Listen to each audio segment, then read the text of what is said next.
Welcome back to the Pittsburgh Sportscast. We're going on episode 4. We've had a bit of a hiatus, but we are back.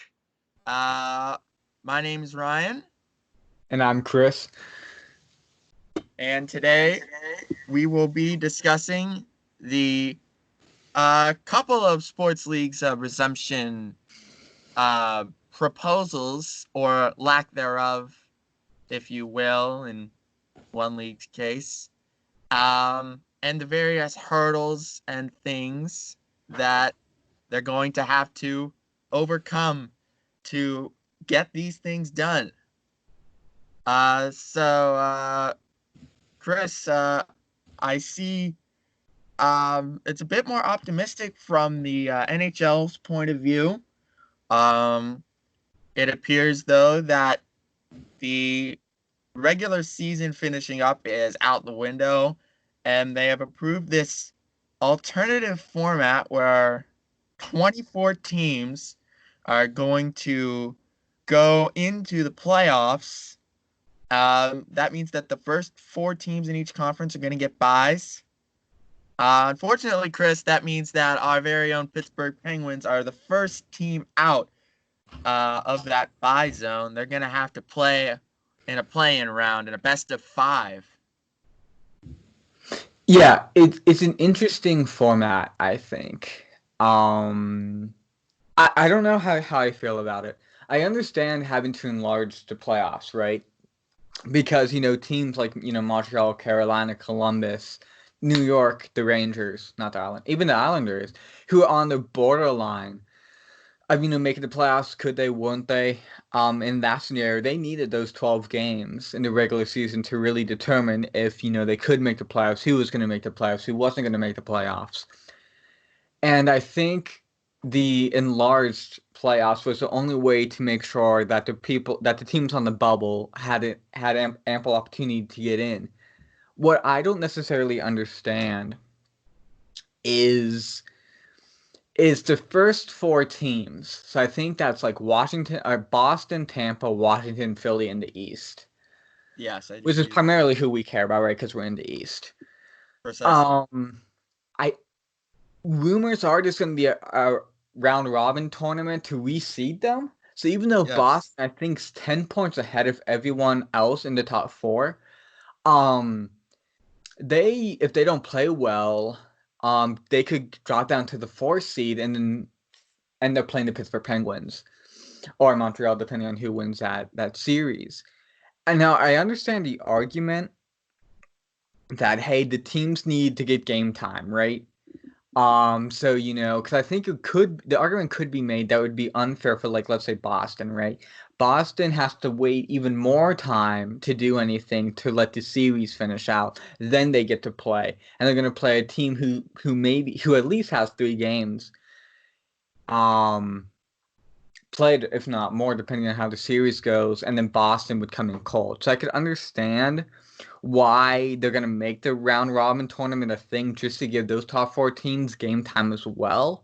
So that when they get to the actual playoffs, both teams have had game time. Both teams are hopefully healthy. And I get that. But also, if you're like Boston and then you screw up and then you have to play a harder team in the first round, like, I would kind of be upset about that. But, I mean, I think from the NHL perspective, I think they've done everything that they could have.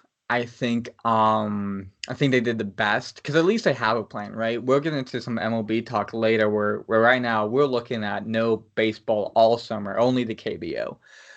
But even Japan got theirs. Theirs gonna start soon. They're playing 120 games.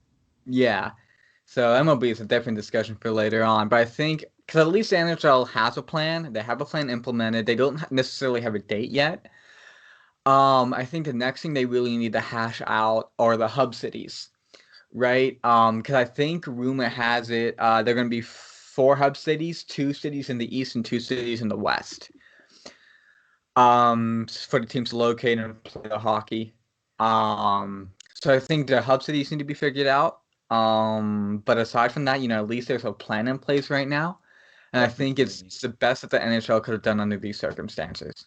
Oh, for sure. Like I think what you said about those top four teams getting experience under their belt because in an earlier episode we were talking about the detriments of going straight into playoff hockey without any you know prior games under your belt, and unfortunately that's that's not going to be too good for those bottom 16 teams in the two conferences that are going to have to go right into do or die playoff series.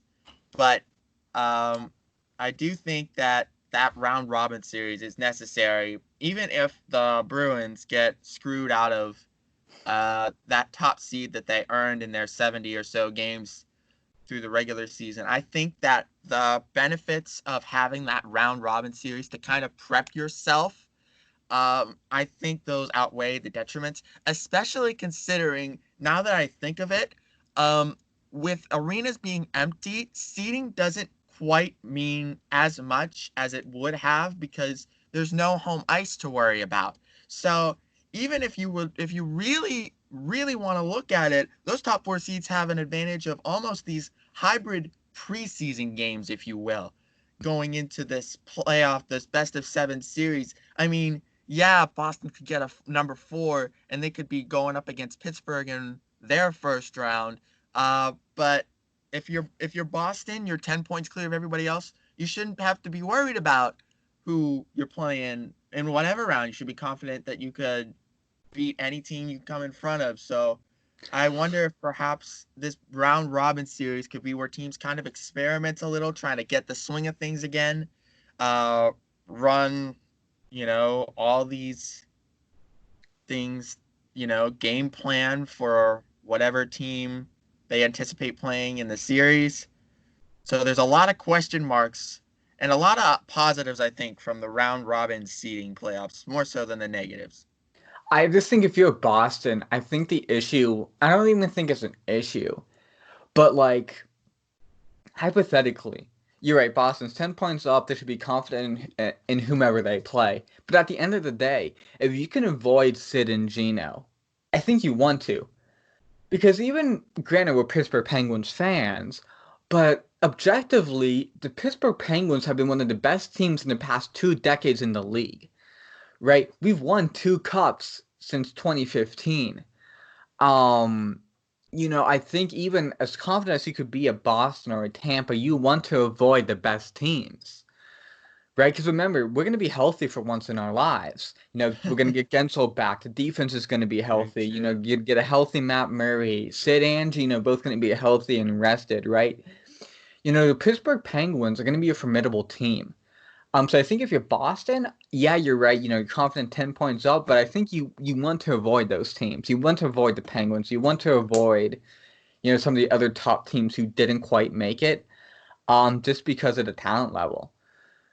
Um, so that's the thing. But kind of moving on, what do you think of the Pittsburgh Montreal matchup? Are you nervous? Are you happy about it? What are your Well, initial thoughts on the play-in matchup that we have?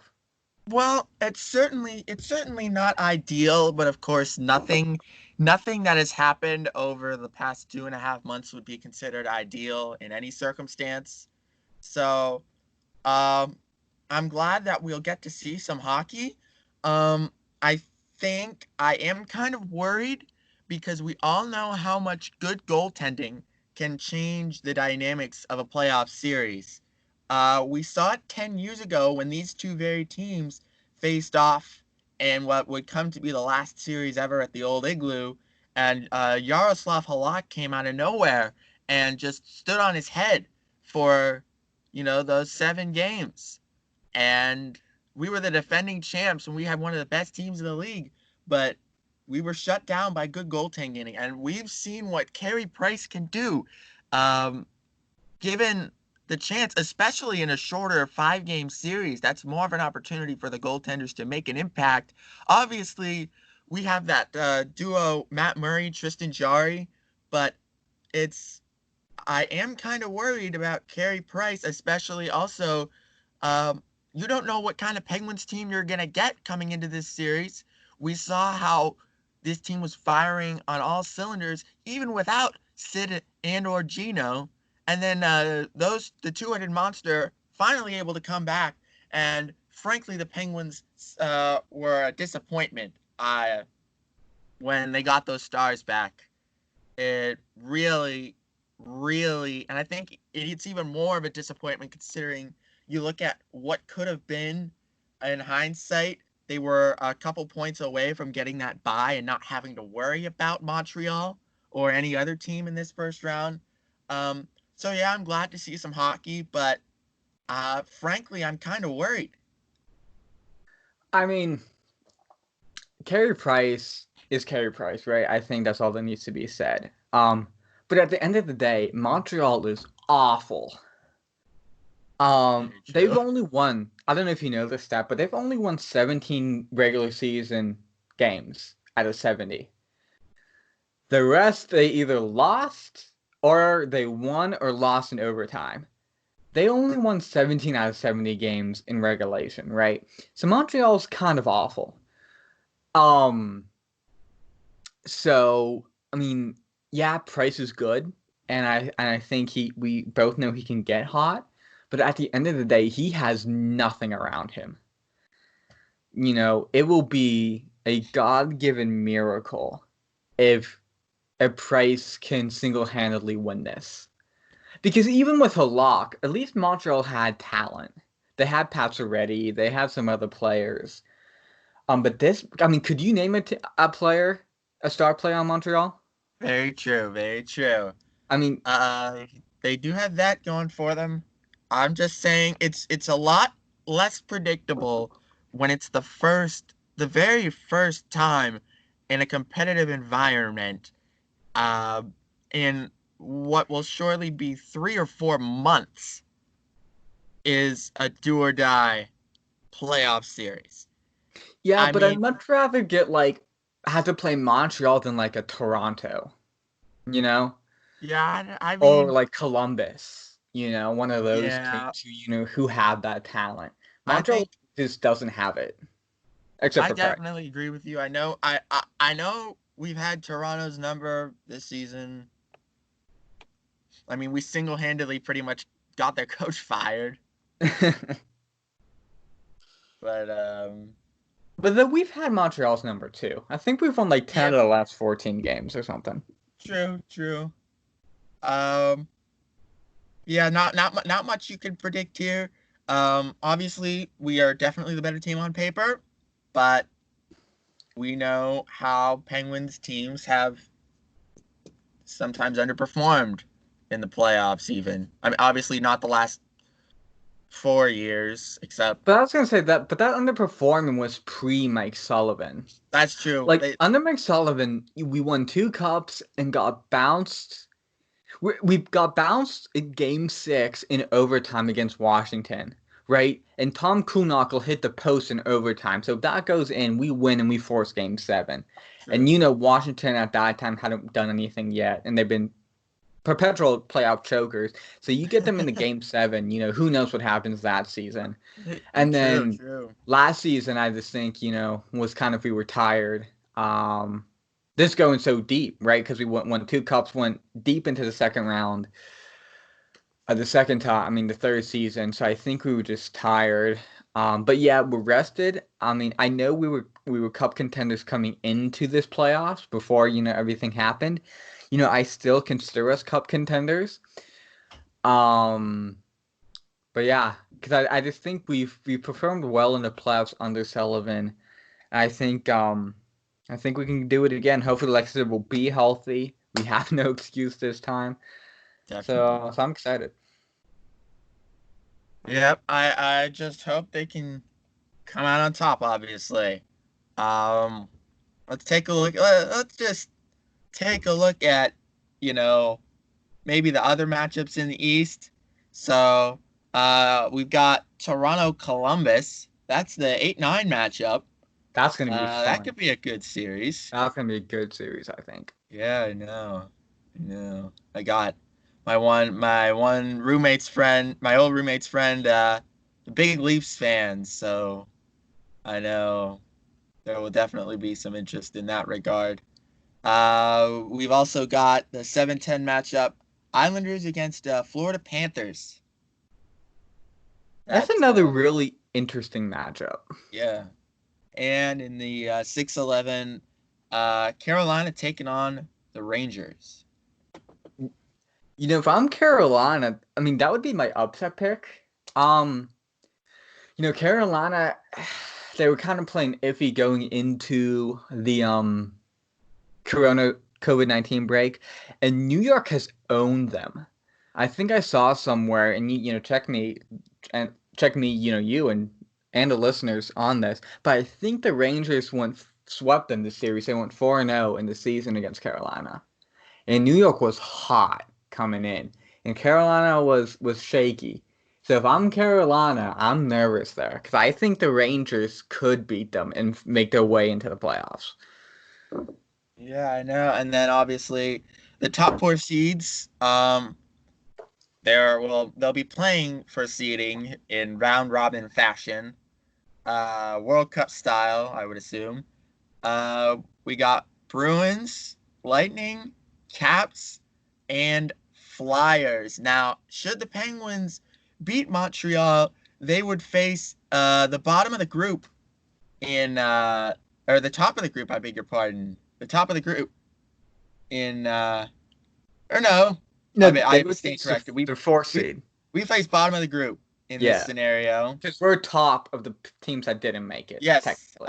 I'm looking right at the brackets and I misinterpreted it. So yes, we would be facing bottom of the group. That's another reason I think for confidence because should the Penguins win against Montreal, and I'm confident that they will, um, we'll get a team that would have be slumping, that will have, you know, not particularly come into the series on a good note. It's Out not of very often we can win a playoff series and face the team in the next round that did worse of all the teams that you could have played from the previous round. is the So, out of the four teams, Boston, Tampa, Washington, Philly, what team would you like to face, assuming Pittsburgh beats Montreal? well, in terms of confidence of uh teams I think we could beat, I think Philly. Um I think that the matchup bodes well for us. The game I was fortunate to attend before all this happened, we looked uh we looked like a well-oiled machine for the first two periods in that game. Then of course we got like four shots in the third period, but we managed to eke out an OT win thanks to Sid. Wasn't Uh that the game Gensel got hurt? no, that was the Ottawa game. Ah, The other one that I was at. Yes, I I was gonna say know. if you wanted to, yeah. Yeah, I did. I think we have the best chance of beating Philly in terms of feel good wins. Man, would it be good to beat Washington in the second round again. Plus, all five cups we've won, we beat Washington. So Yes. that's also a thing. What about you, Chris? Who do you feel most confident, and who are you scared of, if anybody? Most confident would be Philly. I think Philly's only there because they got real hot right before COVID-19, like won 10, 12 in a row. Realistically, they're cooled off now. They haven't played in 2.5 months, so they can't be riding that momentum anymore. Because they haven't played in like 90 days. So I think Philly, and I think we beat them enough in the regular season to prove that we could beat them in the playoffs. And I think we're more experienced than Philly too, and experience goes far away in the playoffs, as you know. I'm with you. Washington's always a fun series. We do have the historical edge, even the present edge, really. Um, and like you said, we beat them each of the 5 times we've won the Stanley Cup, so I wouldn't be upset if we face them. I think either the Atlantic teams, I'm I won't say concerned. I'm cautious about, because they're both obviously really good. Boston went to the Cup final last year. Tampa Bay, as we know, had the best regular season almost of all time last season, and granted choked Fell against apart. Columbus, Yeah. choked real hard. But they seem to be running back into form, and you never know a team like Tampa, right? There's going to be the people who are going to say, I'll believe it when I see it with Tampa, right? Because they're perpetually choked. So I'll believe it when I see it.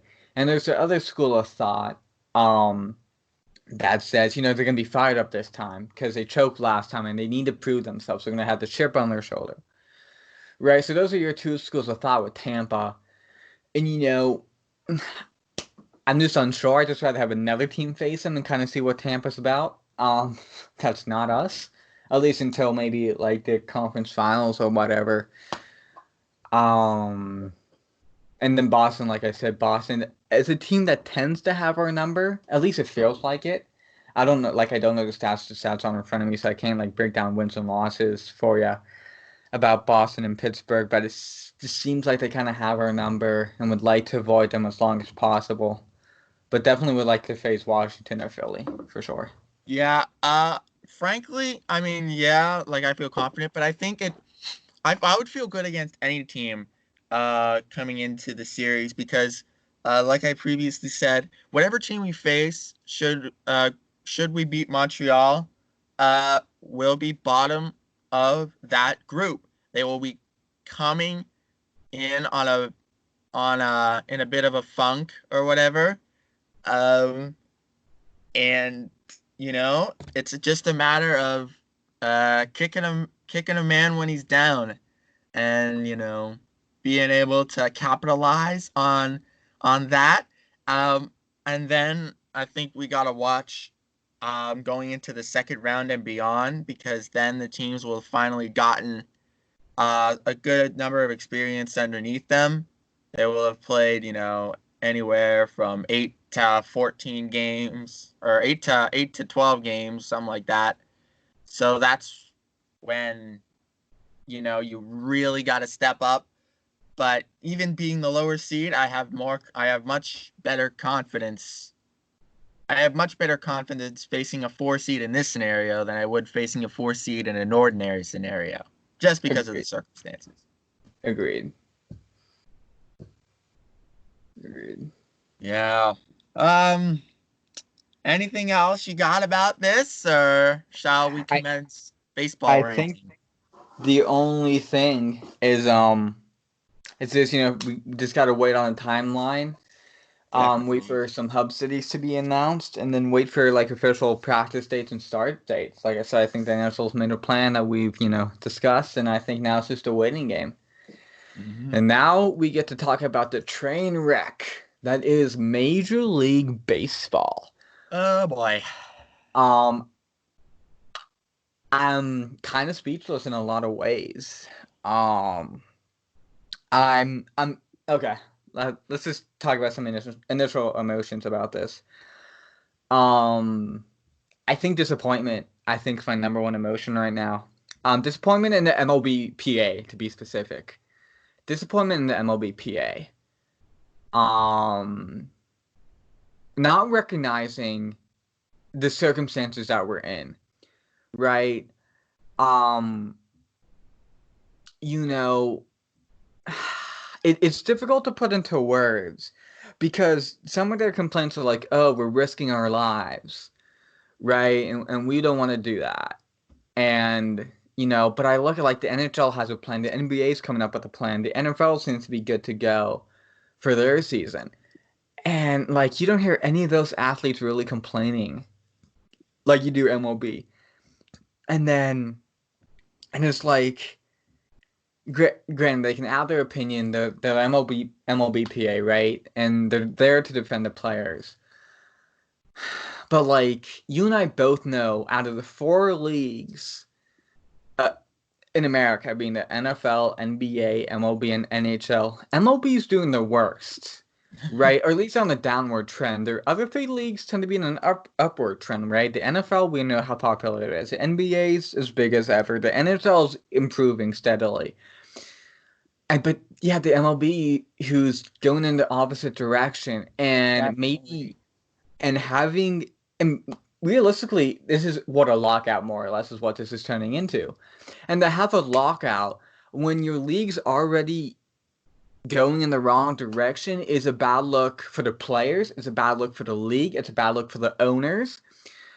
Um especially with some of the players' comments saying, well, they're gonna have to cut our salaries because they're not gonna play as many games, and I'm not gonna play for that. And it's like, dude, you're making millions of dollars anyway. You know, it's hard to be sympathetic to MLBPA, I think, because you see all these other leagues, all these other players making sacrifices, to get the league run, to get their season either started with the NFL or to finish with the NBA and NHL. You see players making sacrifices, you see constant communication, and with the MLB,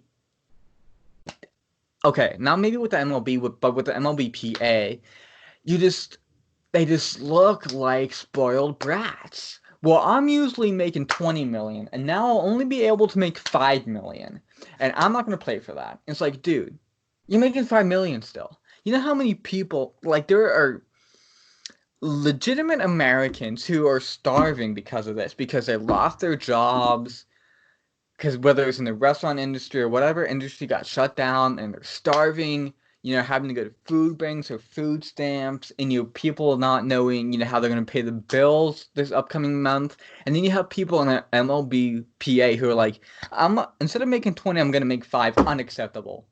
It's it it's unbelievable, dude. It's Yeah, I unbelievable. know. Obviously, I think both sides are to blame, the players and the owners, because frankly, like it's just millionaires arguing with billionaires about money that you're definitely going to be able to make a substantial living off of regardless of what you say, and especially like you said, baseball being on a downward trend, because if you look at from the end of the 2019 World Series, which was a great World Series, one of the better World Series in recent years, 7 games, close right to the end. You go right after that, um, the realization of the Houston Astros and what they did, which is a complete black mark on the game, and then what what Rob Manfred and the disciplinary committee did to the Houston Astros, the way they handled it was just so beyond terrible.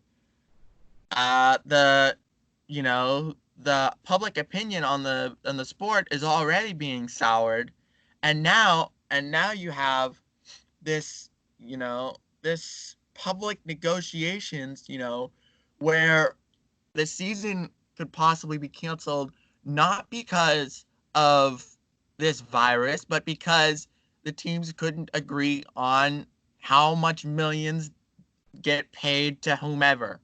And,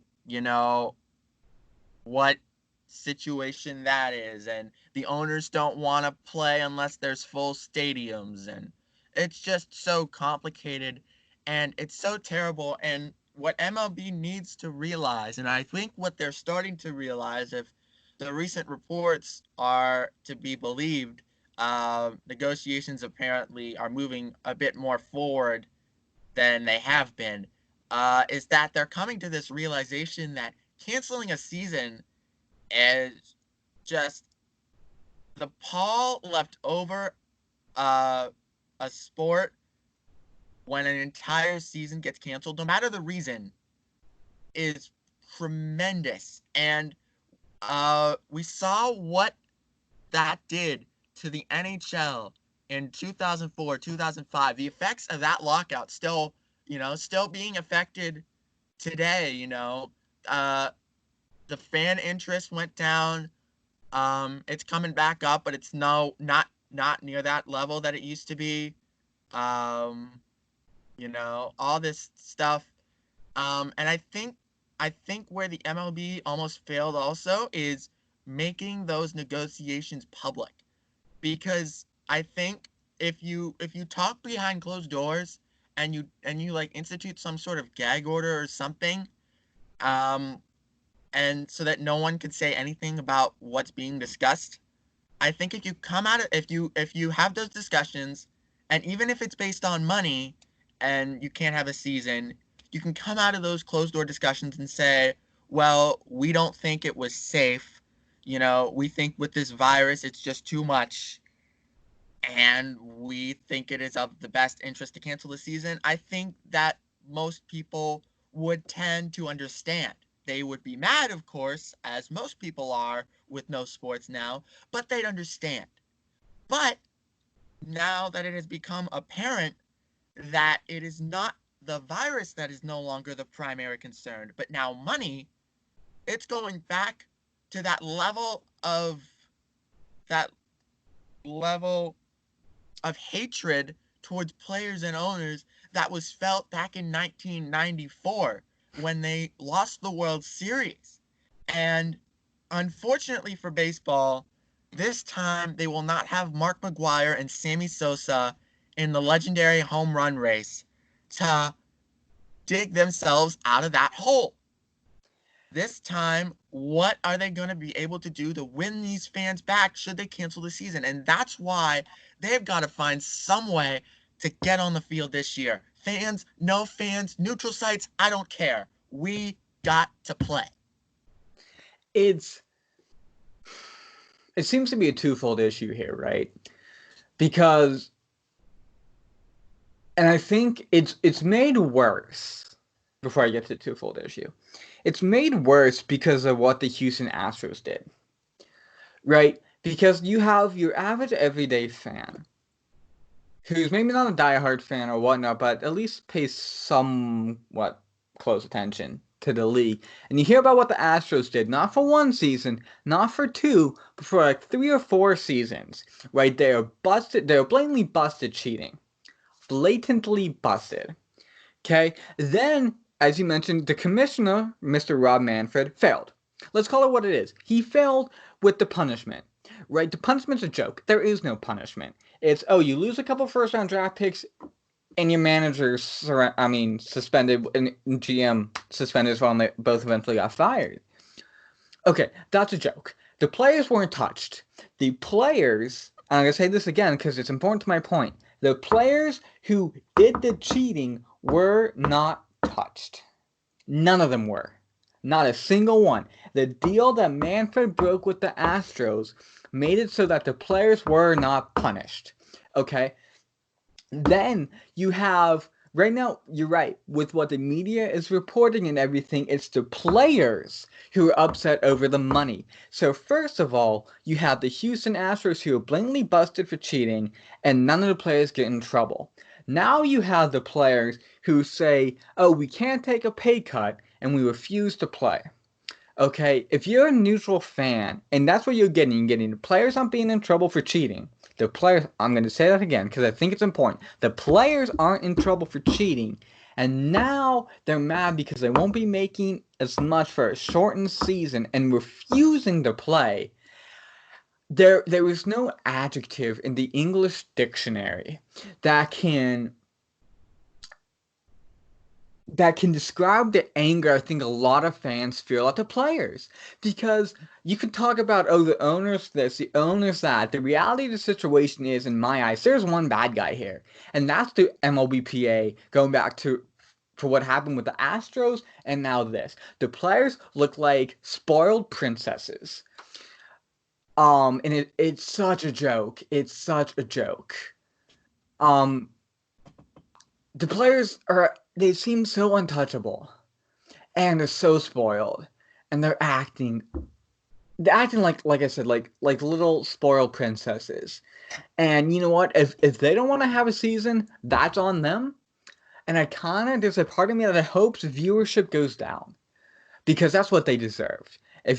To cheat and ruin the honesty of the game, which is what the Astros did, and not get in trouble, and then to suspend the season because you're not making enough money as it is, because instead of 20, you're making 5.